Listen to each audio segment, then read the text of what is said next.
Le financement des entreprises et la relance du crédit à la consommation seront les défis auxquels le prochain gouvernement tentera de faire face, pour en faire des piliers de sa politique économique. Mais avant de parvenir à réaliser ces objectifs, le secteur bancaire n'échappera pas à des réformes de la réglementation qui est une nécessité pour rendre l'économie compétitive et transparente.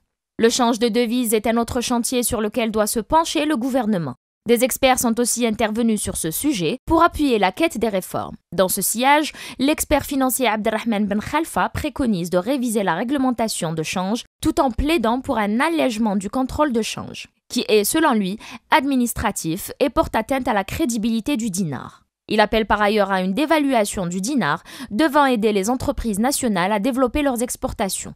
Il faut que le dinar retrouve sa confiance, avait-il souligné. Le débat entre investisseurs et banquiers intervient sur le crédit conditionné par des garanties. Au premier semestre de l'année en cours, 4 900 milliards de dinars ont été accordés aux entreprises publiques et privées, soit une augmentation de 14%. Des chiffres qui montrent que les banques ne tournent pas le dos aux entreprises. Quant au crédit à la consommation, il va être réinstauré au grand bonheur des ménages qui le réclament depuis 2009. La décision n'entrera en vigueur qu'après l'adoption de la loi de finances de 2015. Soucieux de ne pas faire face à un problème de surendettement des ménages, le gouvernement veut des assurances. L'Espagne, devenue le premier partenaire de l'Algérie et le premier investisseur dans le pays depuis 2001. La coopération algéro-espagnole s'est déclinée d'abord dans le domaine énergétique, avant de s'élargir sur d'autres domaines de la construction et de la PME. L'ambassadeur de l'Algérie en Espagne, Mohamed Hanish, avait déclaré à l'occasion de la reprise de la série de conférences thématiques initiée par le ministère des Affaires étrangères au siège de ce département que les échanges commerciaux entre les deux pays ont atteint la barre des 15 milliards de dollars l'année dernière. Développant la thématique des relations algéro-espagnoles dans un contexte euro-méditerranéen, l'ambassadeur d'Algérie dans la péninsule ibérique a estimé que l'Algérie et l'Espagne ont un rôle à jouer dans le partenariat euro-méditerranéen, d'autant qu'ils disposent d'un fonds de partenariat et de plusieurs accords. Il a cité entre autres le traité d'amitié et de bon voisinage, ainsi que les accords liés respectivement à l'entraide judiciaire, la coopération consulaire, le transport des personnes et des marchandises. Cette conférence constitue la première d'une série qui entre dans le cadre du programme de diplomatie publique qui permettra de faire découvrir l'Algérie aux représentants du corps diplomatique accrédité en Algérie.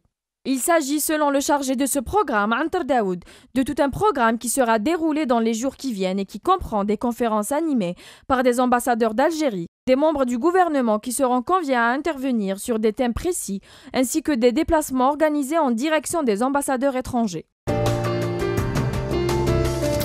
Un forum sur le thème des possibilités de partenariat dans le domaine de la construction s'est organisé par la Chambre polonaise du commerce, d'où la représentante Agnieszka Salamanzik a confirmé que l'organisation de ce forum est dans le cadre des programmes de promotion entre l'Algérie et la Pologne soutenus par le ministère de l'économie de son pays. Ce programme vise aussi à développer la coopération, notamment dans le domaine de la construction et pour renforcer et faciliter les contacts entre les opérateurs économiques des deux pays dans la perspective de partenariat. L'Algérie est le marché le plus promoteur pour notre pays, notamment dans le secteur de construction. Agnieszka Salamanzik a souligné que les entreprises polonaises peuvent mettre au profit du marché algérien les technologies les plus modernes en matière et leur savoir-faire, notamment dans le secteur du bâtiment et des travaux publics. Plusieurs présentations ont été présentées sur les relations économiques algéro-polonaises d'opportunités d'affaires et de partenariats animées par M. Jarosław, secrétaire de service de la promotion du commerce et de l'investissement de l'ambassade de Pologne à Alger. Les échanges commerciaux entre l'Algérie et la Pologne se sont élevés à 450 millions d'euros en 2013. Aussi, d'après les prospectives tracées par le département du commerce extérieur de ce pays, la Pologne compte doubler ce montant pour atteindre le milliard d'euros d'ici les toutes prochaines années.